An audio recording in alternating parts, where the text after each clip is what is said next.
Breaking news mga kababayan. Nako po, ito na ang pasabog at resback ni General Browner ng AFP. Ayon po sa mga issue sa politika at makumakalat na mga balita na magkakaroon ng military coup or pag-aklas or disloyalty ng Armed Forces of the Philippines sa gobyerno. Mga kababayan, meron siyang pasabog. Ano kaya ang kanyang sasabihin? Ito na ba ang simula, mga kababayan?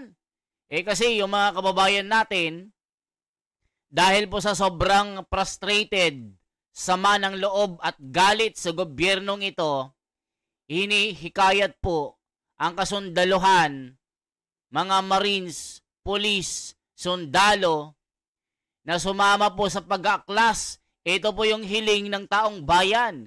So ngayon, ito po ang sagot ni General Browner. Sasama ba ang AFP or Armed Forces of the Philippines sa pag-aaklas para sumali sa politika dahil po sa korupsyon na ito, na pagnanakaw ng gobyernong ito? Kinulimbat ang maraming bilyones, trilyones na talagang pati mga businessman, oligarko, galit na. Pati ibang bansa, ayaw na tayong pautangin. So dito mga kababayan, para po matigil ang mga haka-haka, mga chismis, mga kumakalat sa social media na talagang pinag-uusapan kung ang AFP ba, ano ba ang kanilang saloobin sa nangyayaring kaguluhan sa Pilipinas, sanihi ng pagnanakaw ng mga buhaya. So ngayon po mga kababayan, panoorin po natin at pakinggan natin ang reaksyon na pasabog ni General Browner. Naku, magugulat kayo mga kababayan. Ito na po. Tataka kasi bakit po yung ibang mga kababayan natin nananawagan sa Armed Forces of the Philippines na makialam? Kung ang Armed Forces po ay makikialam, katulad nung experience natin sa EDSA 1 at EDSA 2, EDSA 1, EDSA 2, tatlong bagay lang po yun eh.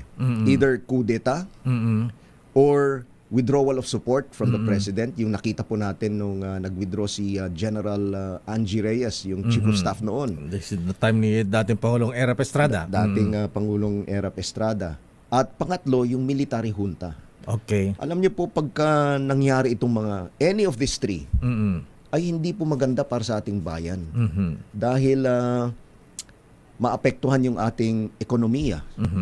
At yung ating international standing. Wala na pong utang sa atin or i-freeze po yung assets. At yung pong standing natin, katulad sa ASEAN. Okay. Manong Deo, di ba ngayon po, ang hindi na lang natin na uunahan ay ang Cambodia, Laos, Myanmar. Lahat po ng ibang mga ASEAN countries Vietnam, ay naunahan na tayo. At nakausap ko rin po yung Prime Minister ng Cambodia. Kaibigan ko po si Prime Minister Hun Manet dahil dati po siyang commander ng army nila. Magka-batch po kami. Okay. So sabi niya sa akin nung dinalaw ko siya, sabi niya, you know what? Someday we are going to overtake the Philippines. Wow. Because you are importing rice from us. Talaga. So, rice exporter pala sila? Rice exporter po sila. So, kailangan po talaga ay wag na tayong manawagan sa Armed Forces of the Philippines na makialam po dito sa ating political and itong pong democratic processes natin. Ang nangyayari po kasi, mga kababayan, ang AFP kasi ay bali-balita po na nadadawit sa korupsyon. At sinasabi rin ng mga kababayan natin, pati mga ex-military, mga Marines, mga sundalo, mga retired general na nagsilbi po sa Armed Forces of the Philippines, dahil nga po sa lumalabas po ng mga balita na may 15 bilyones na korupsyon sa AFP, na meron ding lumalabas po sa video sa TikTok, sa FB, na may pag-uusap between Saldico at ni Speaker Martin Romualdez na pinag-uusapan yung 15 bilyones. So, natapik din ito ng Net25 at ng Senado na ayon sa kanilang pag-iimbestiga, meron talagang issue sa ghost project ng TICAS, ng AFP na korupsyon. So dito mga kababayan, dito pumapasok po yung mga agam-agam, mga chismis, mga disloyalty at disrespectful sa kasundaluhan na merong anomalya. Kaya sabi din nila na kaya tahimik si General Browner, mukhang natapalan, mukhang nabusog. Yun yung kumakalat mga kababayan. So sabi ni General Browner, hindi pwede, hindi sang-ayon na mangialam ang militar sa politika. Ayon sa kanyang mga dahilan, halimbawa military coup, junta, pag-aaklas, pagsali ng AFP sa politika, itong corruption na ito, para kay General Browner, negative. Hindi pwedeng sumali ang militar.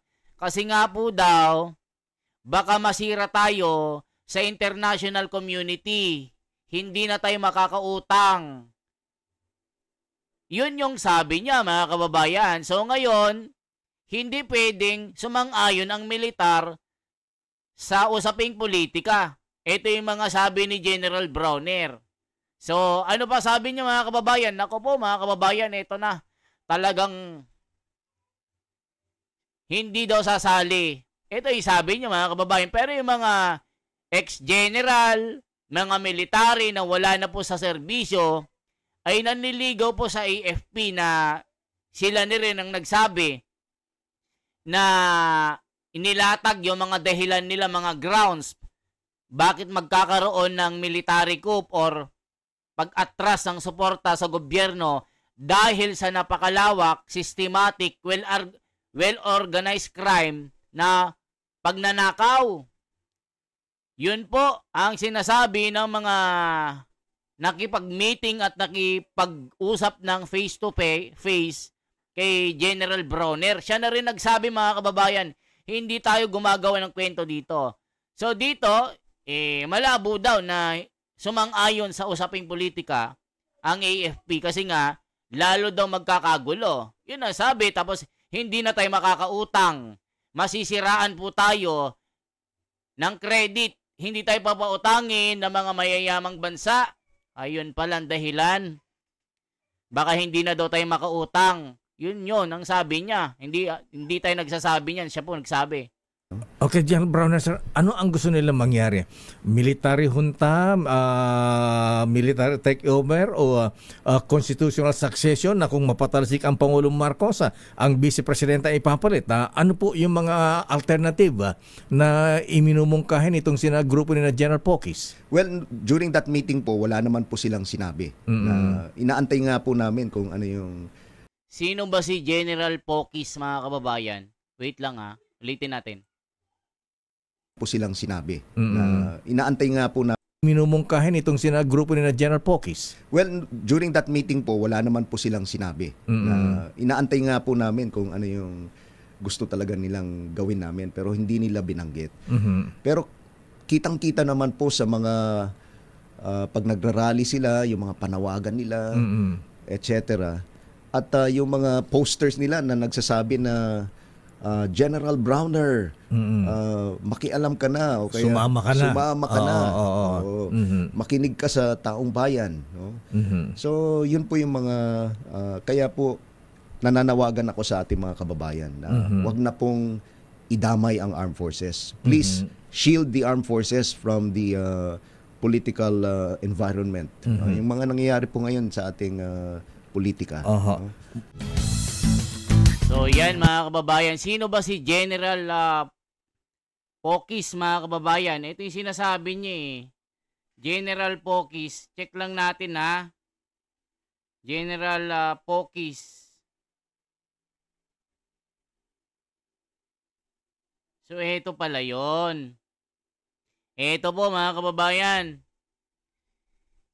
Romeo B. Pokis pala ito. Siya po yung kanselahin ang aking pensyon.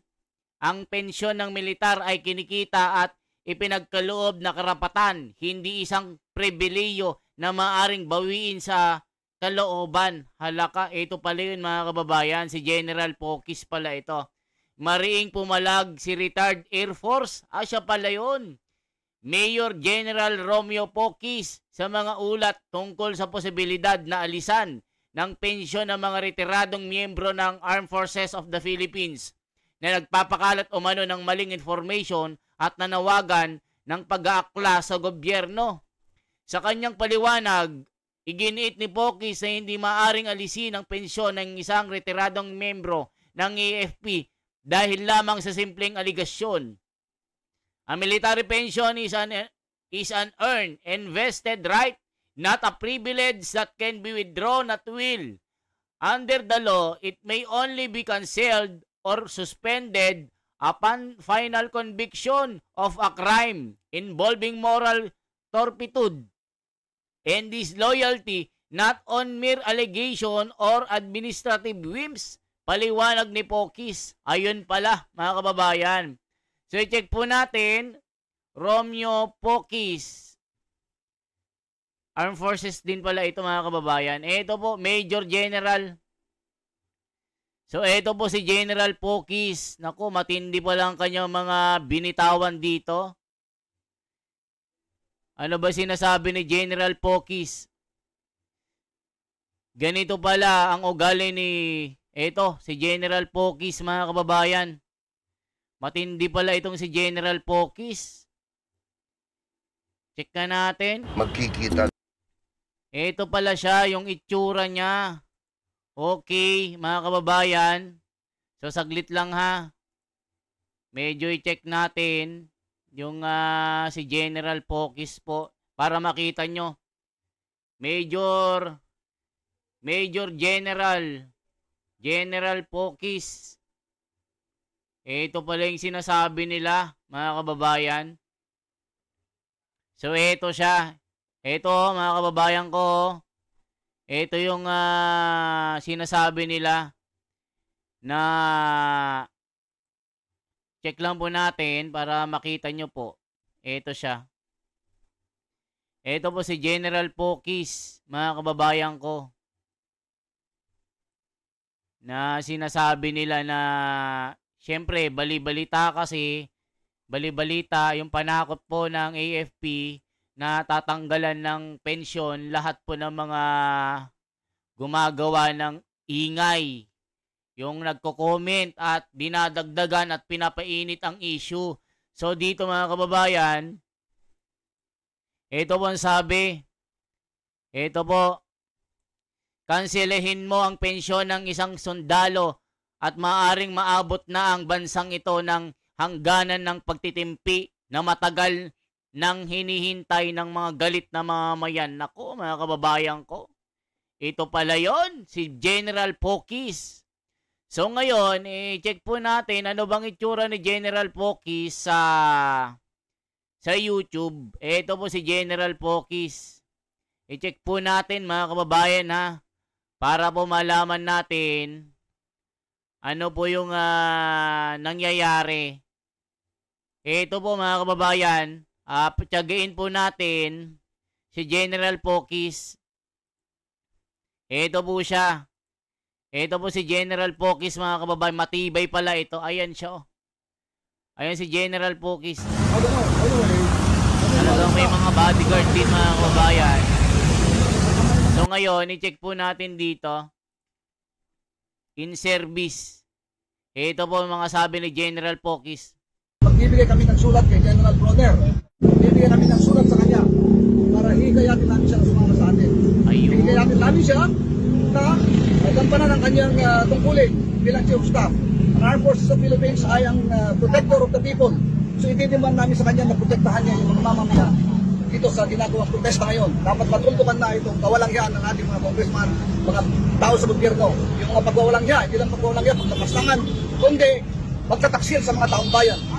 Habang yung mga namamasada dyan, nagtsatsaga sa pabarya-barya, para yung pangkain pang araw-araw sa pamilya, Ito yung mga congressman, mga anak nila, mga pamilya. Kita niyo naman. Hindi pala nito. Nagtatampisaw sa karangyaan. Saan galing yung pera yun? Galing din sa taong bayan. Okay?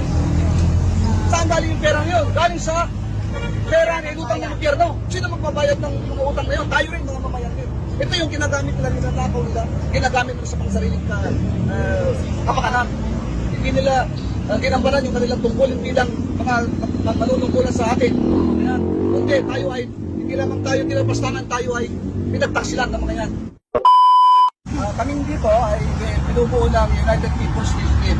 Itong organisasyon na ito ay nabuo na yung mga miyembro nito ay walang political parties, walang mga religion, walang kinikilalang kultura o mga tribo. Sama-sama, regardless kung ano. So ito pala siya, AFP retired Major General Romeo Poquis, na nawagan na rin ng people power. Matindi pala ito mga kababayan. Siya pala ito. Matapang pala itong si General Poquis. Matindi. Ang dami na pala niyang ito po. Ito si General Poquis. Help start your life. Matindi pala ito mga kababayan, Ay, malupit pala ito. Ngayon ko lang nakita ito si General Poquis na ito. Hala ka. Grabe pala si General Poquis. I-check po natin mga kababayan para makita nyo kung ano yung ito po. Ito po si General Poquis. Pasadahan po natin. Ito po siya. Opinion po. Any comments lang po kung ano masasabi niyo ron sa pag-alis ni Romualdez at napalitan na nga po siya. At meron din nagsasabi kong resista na dapat magpatupad ng all departure order. Any comments po? Totoo yan, yung pagtanggal sa kanya, yung pagpalit sa kanya ng kung sino man yun, kami Manila o hindi nangangahulugan nun na absuelto na siya. Meron pa rin siyang pananagutan. Hindi lamang bilang pinuno ng Kamara, kundi personally na nakinabang siya sa kalukuhan ng kawalang yan. Kaya dapat panagutan niya yun. Dahil dito, bukas, magbibigay kami ng sulat kay General Bronner. Yung mga taong bayan, ito yung gusto kay General Bronner. Makikiusapan namin siya, you will urge him to support us, mga people, mga taong bayan. Ito pala yun. Totoo pala mga kababayan na yung mga retiradong general ay bumubuo ng junta or military coup para mag-aklas at mag-atras ng suporta kay BBM at ipagtanggol ang taong bayan dahil po sa pagnanakaw ng mga kurakot. Totoo pala ito mga kababayan. Dapat makisa sa amin, sa mga damdamin. Alam naman natin na hindi lamang tayo ang mga apektado dito sa korupsyon na ito, matinding korupsyon. Pati mga sundalo, pati buong Pilipino ay involved dito. So bukas, bibigyan kami ng sulat sa kanya para hihigayatin namin siya na sumama sa atin. Hihigayatin namin siya na gampanan ang kanyang tungkulin bilang Chief of Staff. Ang Armed Forces of the Philippines ay ang protector of the people. So idiniman namin sa kanya na protektahan niya yung mga mamamayan dito sa ginagawang protesta ngayon. Dapat matuldukan na itong kawalang-hiyan ng ating mga congressman, mga tao sa gobyerno. Yung mga pagwawalang-hiya, hindi lang pagwawalang-hiya, pagtapastangan, kundi magtataksil sa mga taong bayan. Habang yung mga namamasada dyan, nagtsatsaga sa pabarya-barya, para yung pangkain pang araw-araw sa pamilya. Ito yung mga congressman, mga anak nila, mga pamilya, kita nyo naman, diba? Nagtatampisaw sa karangyaan. Saan galing yung pera niyon? Galing din sa taong bayan. So yan mga kababayan ang sinabi ni General Poquis. So matindi pala ito. Ito pala yun. Anong masasabi niyo po mga kababayan na masisira tayo sa international community? Hindi na tayo papautangin. Hindi na tayo makakautang. Para pag pinautang tayo ng ibang bansa, may ibubulsa na naman ang mga magnanakaw. Hindi, ng rason, no? Yun pala ang dahilan. Para hindi makautang. Pag daw nagkaroon ng pagka nag-military coup, nag-people power, di na tayo makakautang sa ibang bansa. Ayon kay General Bronner. Kaya mga kababayan, anong masasabi nyo dito? Sa mga gulo sa Pilipinas na pagka nagpatuloy pa ito sa patuloy na pagnanakaw ng mga opisyal ng gobyerno, baka tumindi ang init masindihan ang dinamita nasasabog sa mga damdamin natin. Yun ang sabi, Kanselehin mong pensyon ng isang sundalo at maaring maabot na ng bansang ito ang hangganan ng pagtitimpi na matagal nang hinihintay ng mga galit na mamamayan. Hala ka. Sige lamang po. Isang like, isang share po at isang subscribe. Salamat po.